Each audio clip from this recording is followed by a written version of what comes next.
वालेकुम। उम्मीद है कि आप सब खैरियत से होंगे। आज हम स्टार्ट करने जा रहे हैं first year chemistry chapter number 2। Chapter number 2 है हमारे पास एटॉमिक स्ट्रक्चर।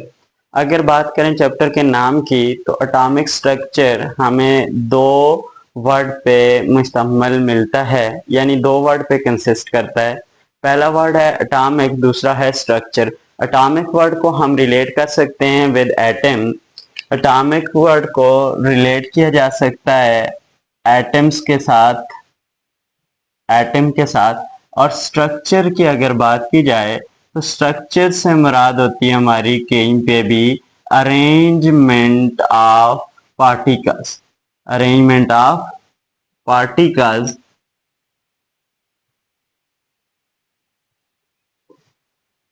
अब देखें, अगर हम स्ट्रक्चर की बात करें, स्ट्रक्चर के एक कॉमन लाइफ से अगर मिसाल ली जाए तो जैसे एक दीवार के अंदर जो उसके पार्टिकल्स हैं यानी ब्लॉक हैं, जिस तरह हम उन ब्लॉक्स को अरेंज करते जाएं, जिस पैटर्न में अरेंज करेंगे उसी के हिसाब से हमें दीवार का स्ट्रक्चर और दीवार की शेप मिलती है। इसी तरह अगर एटॉमिक स्ट्रक्चर वर्ड को कलेक्टिवली देखा जाए तो एटॉमिक स्ट्रक्चर से मुराद हुई एटम्स के अंदर जो पार्टिकल्स हैं, जो सब एटॉमिक पार्टिकल्स हैं, उनको कैसे अरेंज किया गया है। तो अरेंजमेंट ऑफ सब atomic particles with in atom is called atomic structure. Atomic structure क्या हुआ? The arrangement of the arrangement of सब atomic particles with in an atom is generally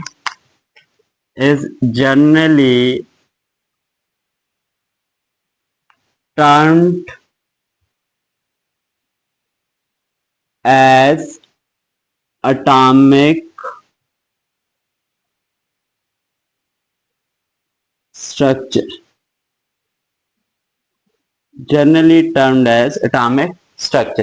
तो जो सब एटॉमिक पार्टिकल्स हैं उनके एटम्स के अंदर अरेंजमेंट को एटॉमिक स्ट्रक्चर कहा जाता है। अब सवाल ये पैदा होता है अब यहाँ पे कि हम एटॉमिक स्ट्रक्चर को बेहतर तरीके से कैसे समझ सकते हैं। अगर बात की जाए अंडरस्टैंडिंग ऑफ एटॉमिक स्ट्रक्चर की, तो एटॉमिक स्ट्रक्चर को अंडरस्टैंड करने के लिए डिफरेंट थ्योरीज और डिफरेंट मॉडल्स दिए गए। तो डिफरेंट थ्योरी और डिफरेंट मॉडल की मदद से हम एटॉमिक स्ट्रक्चर को आसानी से पढ़ सकते हैं। अब बात आती है understanding of atomic structure. Understanding of atomic structure.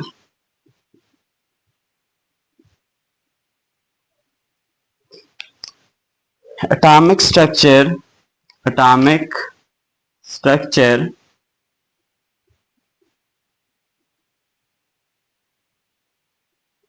can be explained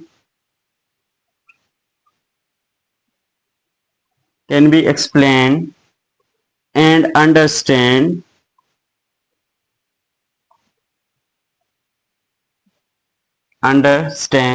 with the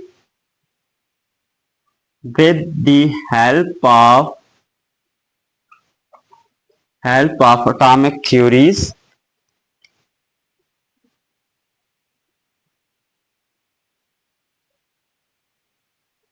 and atomic model,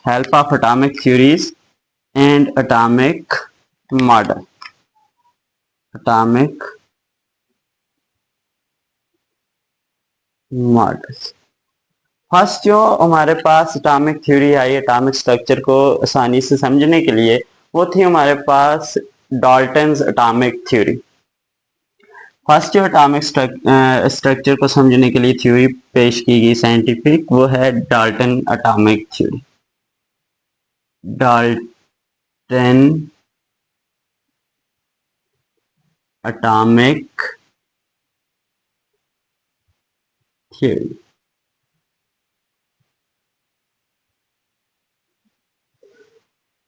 अगर बात की जाए डाल्टन एटॉमिक थ्योरी की, तो Dalton atomic theory John Dalton ने 1803 में पेश की थी।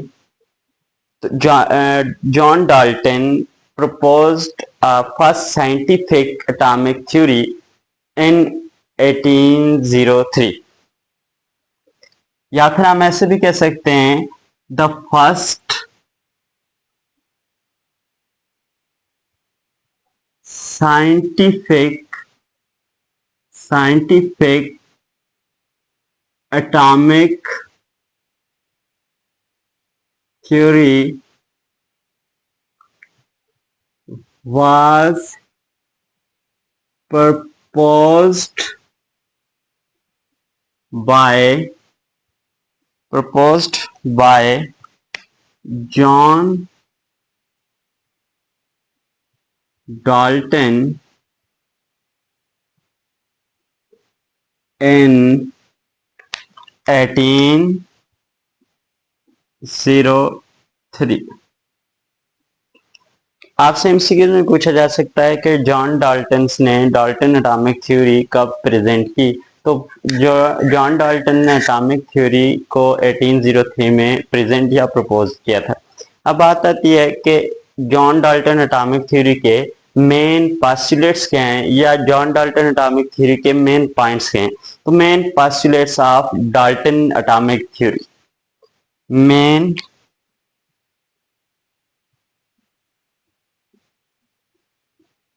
postulates of Dalton atomic theory। Dalton atomic theory के कुछ एक चंद मेन पोस्टुलेट्स हैं। पहला पोस्टुलेट ये था कि डाल्टन के मुताबिक अगर हमारे पास कोई मैटर है तो वो मैटर स्मॉल इनडिविजिबल पार्टिकल से मिलकर बना है, जिनको हम क्या कह सकते हैं, एटम। अकॉर्डिंग टू डाल्टन, लेट्स सपोज ये हमारे पास एक मैटर है।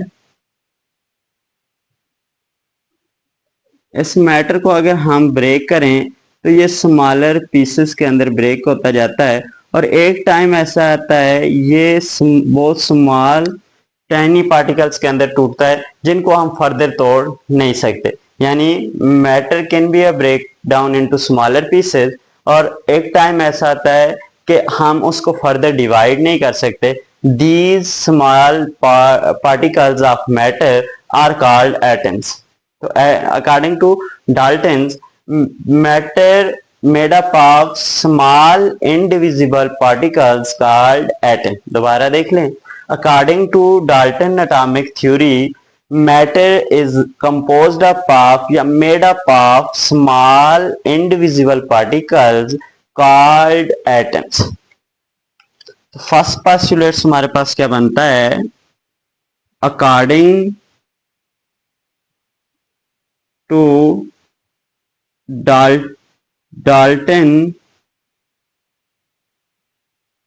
Dalton atomic theory,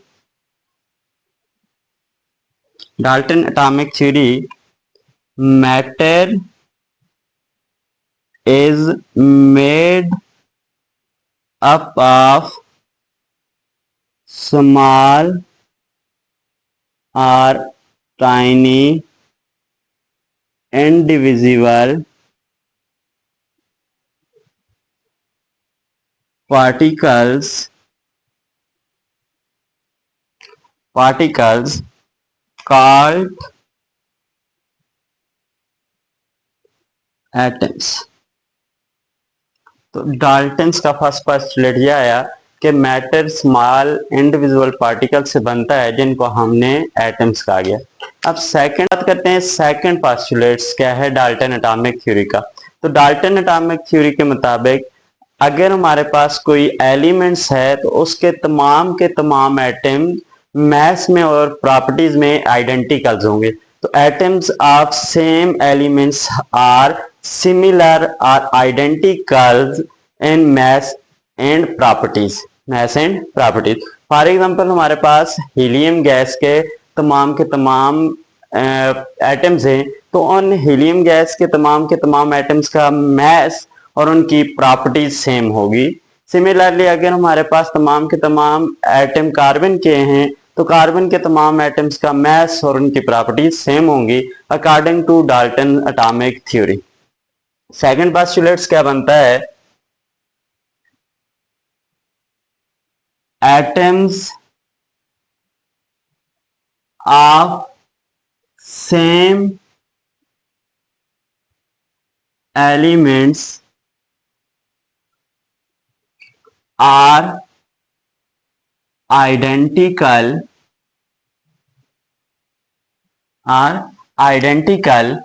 in mass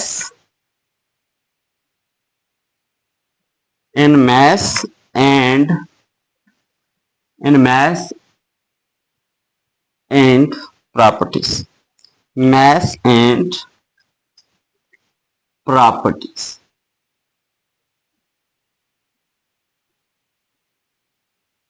third postulates Dalton atomic theory की बात की जाए तो अगर हमारे पास दो डिफरेंट एलिमेंट्स के एटम्स हैं तो उनके मास और उनकी प्रॉपर्टीज डिफरेंट होंगी। जैसे हाइड्रोजन का एलिमेंट्स के एटम्स की बात की जाए तो उसका मास होगा हाइड्रोजन एटम्स का 1.008 AMU, और अगर हम कार्बन एलिमेंट्स के एटम की बात करें तो उनका मास होगा 12 AMU।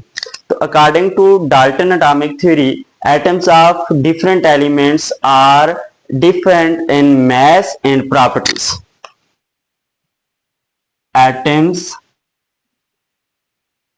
of different elements are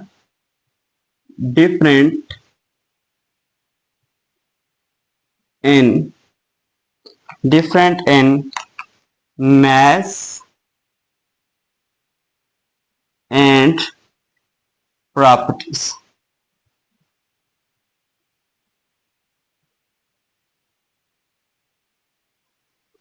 अब फोर्थ पोस्टुलेट से बनता है डाल्टन एटॉमिक थ्योरी का कि एटम्स को ना ही तो हम डिवाइड कर सकते हैं, ना क्रिएट कर सकते हैं, ना डिस्ट्रॉय कर सकते हैं। तो atoms can not be created, destroyed or divide. According to Dalton atomic theory, atom cannot be created, divide and destroy. Mean that atom हमारे पास इनडिविजिबल एंड इनडिस्ट्रक्टेबल है। Mean that atoms is indivisible and indestructible.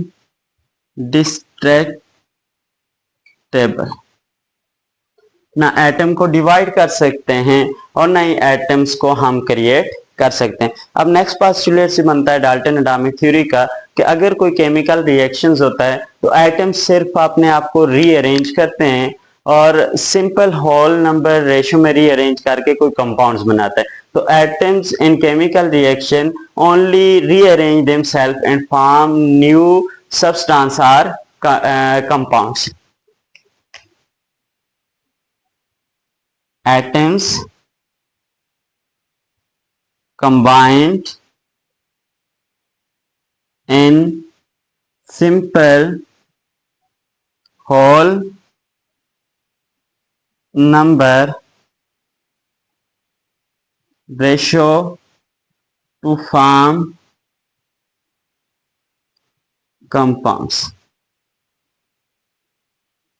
and only rearranged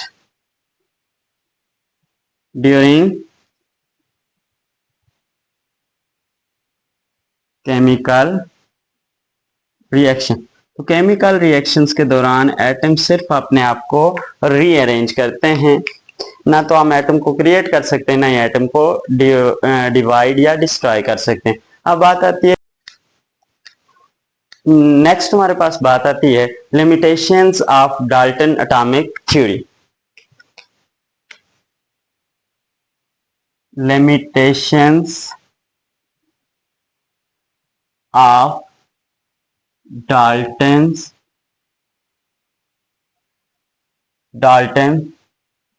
atomic theory.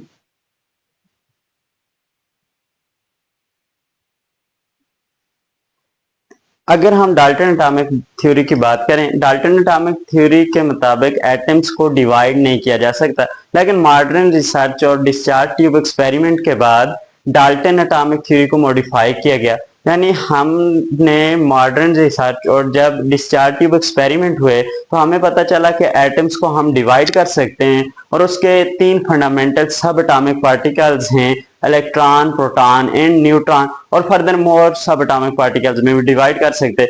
इसका मतलब यह है कि according to Dalton atomic theory atom is indivisible, this postulate is wrong.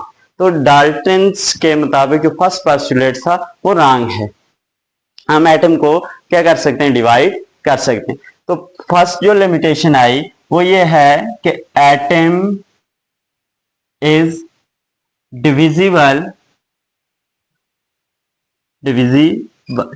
ये कैसे पता चला? With the help of discharge tube experiment and modern research. और दूसरा पोस्टुलेट ये था डाल्टन एटॉमिक थ्योरी का कि अगर एटम्स हमारे पास सेम एलिमेंट्स के हैं वो मैथ और प्रॉपर्टीज में सेम होंगे, लेकिन जैसे हमें आइसोटोप्स डिस्कवर्ड हुए तो आइसोटोप से हमें ये पता चलता है कि एटम्स अगर सेम एलिमेंट्स के भी हों उनके मैसेज डिफरेंट हो सकते हैं। फॉर एग्जांपल हमारे पास एटम है हाइड्रोजन के, अब हाइड्रोजन के जो 2 एटम्स हैं उन 2 का मैस सेम नहीं हो सकता। फॉर एग्जांपल फर्स्ट अगर हम प्रोटियम की बात करें, इसके पास एक प्रोटॉन और कोई न्यूट्रॉन नहीं होता और एक इलेक्ट्रॉन है, सो इसका मैस बना 1.00 AMU 1.008 AMU। और अगर बात करें हाइड्रोजन की, इसके पास एक प्रोटॉन और एक न्यूट्रॉन होता है और एक इलेक्ट्रॉन, इसका मैस होता है 2 AMU। तो अब ये दोनों एटम जो एक दूसरे से सिर्फ मैस में डिफर कर रहे हैं, इनको कहते हैं isotopes. These are isotopes of hydrogen. अब आइसोटोप्स ऑफ हाइड्रोजन या आइसोटोप्स ऑफ एलिमेंट्स के बारे में डाल्टन ने कुछ नहीं बताया। तो कैन नॉट एक्सप्लेन आइसोटोप्स। इसी तरह डाल्टन के थर्ड पोस्टुलेट के मुताबिक atoms of different elements are different in mass and properties. लेकिन जब हम आइसोबार्स की बात करते हैं तो आइसोबार्स हमारे पास ऐसे एटम्स हैं जो 2 डिफरेंट एलिमेंट्स के होते हैं लेकिन उनका मैस सेम हो सकता है। तो मतलब ये पोस्टुलेट्स भी गलत था, इसने आइसोबार्स के बारे में भी हमें कुछ भी नहीं बताया था। तो it cannot explain about isobars। फिर इसी तरह अगर एटम डिवाइड हो सकता है, उसके अंदर सब एटॉमिक पार्टिकल्स पाए जाते हैं, तो उन सब एटॉमिक पार्टिकल्स की अरेंजमेंट क्या होगी, सब एटॉमिक पार्टिकल्स कहाँ कहाँ पाए जाते हैं, वो हमें डाल्टन एटॉमिक थ्योरी नहीं बताती। तो अरेंजमेंट ऑफ सब एटॉमिक पार्टिकल्स के बारे में नहीं बताती Dalton atomic theory. It can not explain